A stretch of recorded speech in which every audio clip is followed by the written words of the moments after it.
നമ്മുടെ വണ്ടിയുടെ start button complaint ആയിട്ടോ. ഇതൊന്നും അത്ര വലിയ ഭീകര പ്രശ്നമല്ല, പക്ഷേ ഇത് എവിടെ നിന്ന് നന്നാക്കി കിട്ടും എന്നുള്ളതാണ് ഇപ്പോഴുള്ള ഏറ്റവും വലിയ പ്രശ്നം.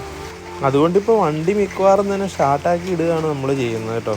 ഇതിൻ്റെ സ്റ്റാർട്ട് ബട്ടൺ മാത്രമല്ല കേട്ടോ, ഈ ഒരു സൈഡിലെ ഫുള്ള് ബട്ടണും കംപ്ലൈൻ്റ് ആണ്. ഇത് കണ്ടോ, എന്ത് ഞെക്കിയാലും ഇത് ഓണാവുക പോയിട്ട് അനങ്ങ പോലും ഇല്ല. ആ ഒരു സൈഡിലെ മൊത്തം ബട്ടണുകളും കംപ്ലൈൻ്റ് ആയിട്ടുണ്ട്.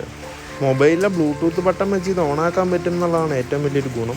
ഓലയിലുള്ള ക്വാളിറ്റി ഇഷ്യൂസ് നമുക്ക് ഒരു പരിധിവരെ കോംപ്രമൈസ് ചെയ്യാൻ പറ്റുമെങ്കിലും ഈ സർവീസ് കിട്ടാത്തത് വലിയൊരു പ്രശ്നമാണ്. എനിക്കിത് വാറണ്ടി ഉണ്ടായിരുന്ന സമയത്ത് തന്നെ ഇതിലെ പല കാര്യങ്ങൾക്കും സർവീസ് കിട്ടാത്തതിന് ഞാൻ കൺസ്യൂമർ കോടതിയിലൊരു കേസും കൊടുത്തിട്ടുണ്ട് കേട്ടോ.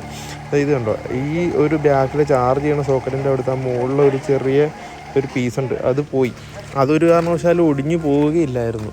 അത് ഈ ബാക്കിലെ കവർ തുറക്കാൻ പറ്റാതെ വന്ന സമയത്തേ നമ്മൾ സർവീസ് സെൻ്ററിൽ പോയി ഇവരുടെ അടുത്ത് പറഞ്ഞതാണിത് ഇങ്ങനെ ഒരു പ്രശ്നമുണ്ടെന്ന്. അപ്പോൾ അവർ പറഞ്ഞ് അതിൻ്റെ മോളിൽ പിടിച്ച് ഞെക്കിയാൽ തുറന്ന് വരുമെന്ന് പറഞ്ഞു. അങ്ങനെ ഞെക്കിയാണ് അവസാനം ഈ സാധനം കംപ്ലൈൻ്റ് ആയത്. കറക്റ്റ് സമയത്ത് അതൊന്ന് അഴിച്ചതിൻ്റെ അലൈൻമെൻറ്റ് കറക്റ്റാക്കിയിട്ടായിരുന്നു ഈ ഒരു ഇഷ്യൂ വരില്ലായിരുന്നു. ഈ കാണുന്ന ക്യാപ്പാണ് ഞാൻ പുറത്ത് തേർഡ് പാർട്ടി ഒരു കമ്പനിയുടെ മേടിച്ചിട്ടതാണ്. അല്ലെങ്കിൽ ആ ചാർജിങ് സോക്കറ്റിൻ്റെ ഉള്ളിലും വെള്ളം കയറും, ആ അവസ്ഥയിലായിരുന്നു. അഥവാ വണ്ടി ലോക്കായി പോയി കഴിഞ്ഞാൽ പിന്നെ വീണ്ടും അൺലോക്ക് ആക്കണമെങ്കിൽ ബ്ലൂടൂത്ത് വെച്ച് മാത്രമാണ് ഇപ്പോൾ അൺലോക്ക് ആക്കാൻ പറ്റുള്ളൂ. വണ്ടി അൺലോക്ക് ആക്കുന്നത് അതുകൊണ്ടിപ്പോൾ എവിടെയെങ്കിലും തൊട്ടടുത്തായിട്ട് പോകുമ്പോഴത്തേക്കും നമ്മൾ വണ്ടി ലോക്കാക്കാതെ വെച്ചിട്ട് പോവുകയാണ് ചെയ്യുന്നത്.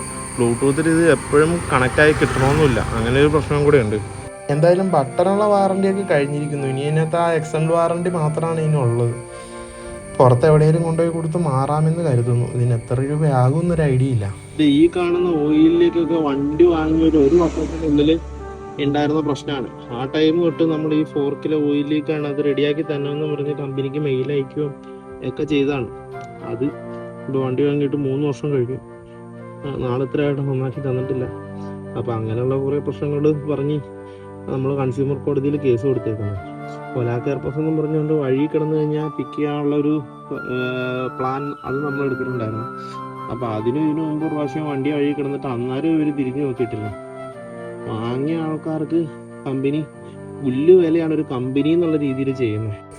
അഥവാ ഇനി എന്തെങ്കിലും ഈ ഫോർക്ക് ഒടിഞ്ഞ് ഞാൻ വല്ല വീഴോ എല്ലാം ചെയ്താൽ അതിന് കമ്പനി മാത്രമായിരിക്കും ഉത്തരവാദി.